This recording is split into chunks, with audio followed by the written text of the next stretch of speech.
Mr. President, distinguished guests, we stand today at a place of battle, one that 40 years ago saw and felt the worst of war. Men bled and died here for a few feet of, or inches, of sand as bullets and shell fire cut through their ranks. About them, General Omar Bradley later said, "Every man who set foot on Omaha Beach that day was a hero." No speech can adequately portray their suffering, their sacrifice, their heroism. President Lincoln once reminded us that through their deeds, the dead of battle have spoken more eloquently for themselves than any of the living ever could, that we can only honor them by rededicating ourselves to the cause for which they gave a last full measure of devotion. Today, we do rededicate ourselves to that cause. And at this place of honor, we're humbled with the realization of how much so many gave to the cause of freedom and to their fellow man. Some who survived the Battle of June 6, 1944 are here today. Others who hope to return never did. "Someday, Liz, I'll go back," said Private First Class Peter Robert Zanata of the 37th Engineer Combat Battalion and 1st Assault Wave to hit Omaha Beach. "I'll go back and I'll see it all again. I'll see the beach, the barricades, and the graves." Those words of Private Zanata come to us from his daughter, Lisa Zanata Hen, in a heart-rending story about the event her father spoke of so often. In his words, the Normandy invasion would change his life forever, she said.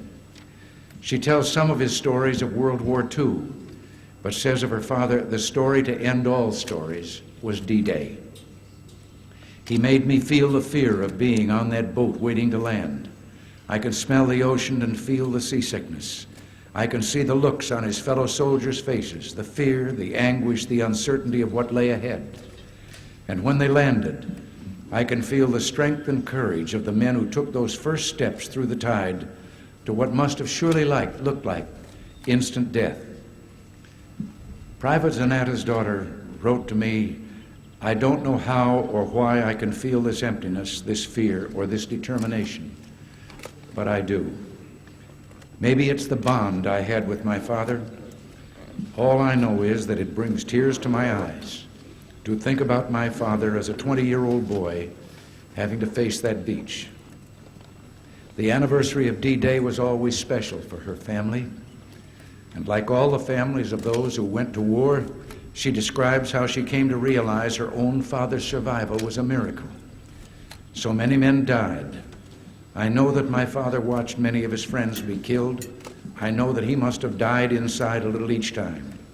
But his explanation to me was, you did what you had to do, and you kept on going."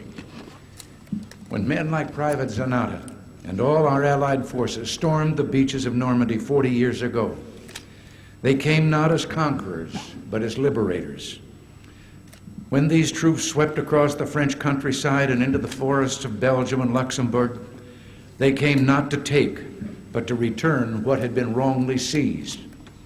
When our forces marched into Germany, they came not to prey on a brave and defeated people, but to nurture the seeds of democracy among those who yearned to be free again. We salute them today.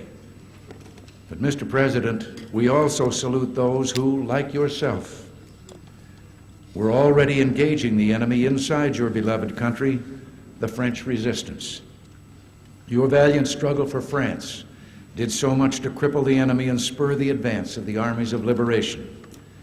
The French forces of the interior will forever personify courage and national spirit. They will be a timeless inspiration to all who are free and to all who would be free. Today, in their memory, and for all who fought here, we celebrate the triumph of democracy. We reaffirm the unity of democratic peoples who fought a war and then joined with the vanquished in a firm resolve to keep the peace. From a terrible war, we learned that unity made us invincible. Now, in peace, that same unity makes us secure. We sought to bring all freedom-loving nations together in a community dedicated to the defense and preservation of our sacred values. Our alliance, forged in the crucible of war, tempered and shaped by the realities of the post-war world, has succeeded. In Europe, the threat has been contained. The peace has been kept. Today, the living here assembled, officials, veterans, citizens, are a tribute to what was achieved here 40 years ago. This land is secure. We are free. These things are worth fighting and dying for. Lisa Zanata Hen began her story by quoting her father, who promised that he would return to Normandy. She ended with a promise to her father, who died 8 years ago of cancer.